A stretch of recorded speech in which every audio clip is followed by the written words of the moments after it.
అందరికీ నమస్కారం. Epic story లైన్స్కి స్వాగతం.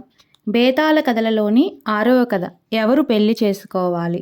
స్వర్ణపురం అనే మహానగరంలో నిగమశర్మ అనే బ్రాహ్మణుడు ఉండేవాడు. అతనికి సర్వాంగ సుందరమైన ఒక కుమార్తె ఉండేది. ఆమె సౌందర్యానికి ముగ్ధులై మహారాజులు సైతం ఆమెను వివాహం చేసుకోదలిచి వచ్చేవారు.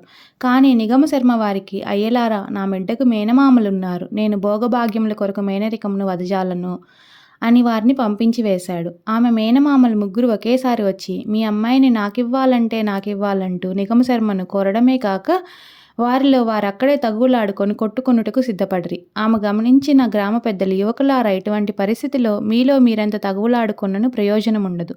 మీకు 6 నెలలు గడువిచ్చుచున్నాము. మీలో ఎవరైతే ప్రపంచంలోకెల్లా అతి విచిత్రమైన వస్తువుని తెస్తారో వారికే నిగమశర్మ కుమార్తెనిచ్చి వివాహం చేయుదుము అని తీర్పు చెప్పారు.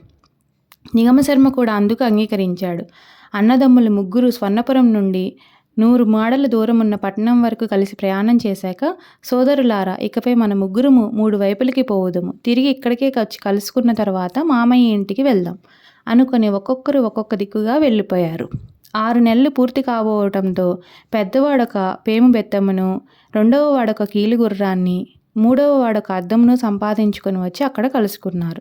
చిన్నవాడు అద్దంలో చూచి, సోదరులారా, మన శ్రమయంతయు బూడిదలో పోసిన పన్నీరు వలె వ్యర్థమైంది. మన మేనకోడలు మరణించినది. ఆమె శవమును శ్మశానమునకు తీసుకుపోయి చితిపై ఉంచారు. కొన్ని నిమిషములలో అగ్ని సంస్కారం జరగగలదు అన్నాడు.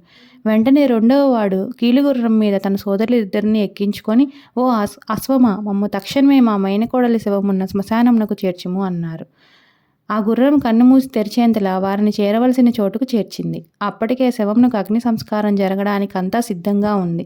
పెద్దవాడు చితి మీద ఉంచిన మేనకోడలి శవమును తన పేము బెత్తంతో 3 దెబ్బలు కొట్టి, చిన్నదానాలే అని ముమ్మారు అన్నాడు. అంతే, ఆ సుందరి నిద్రలోంచి లేచిన దానిలా చితి మీద నుంచి లేచి కూర్చుంది.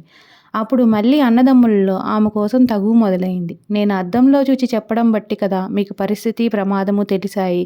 కనుక నేనే మేనకోడలిని పెళ్లి చేసుకునేందుకు తగిన వాడిని అని వాదించాడు చిన్నవాడు. అద్దంలో చూచి చెప్పిన సకాలంలో ఇక్కడికి చేరకపోతే ఏం ప్రయోజనం? సకాలంలో మిమ్మల్ని ఇక్కడికి కీలుగుర్రం మీద చేర్చింది నేనే కదా. కనుక మేనకోడలిని వివాహం ఆడడానికి అర్హుడిని నేనే అని చెప్పాడు రెండవ వాడు. నేను ఇక్కడికి చేర్చకపోతే బెత్తంతో ఆమెకు ప్రాణం తెప్పించడం కూడా సాధ్యపడేది కాదు.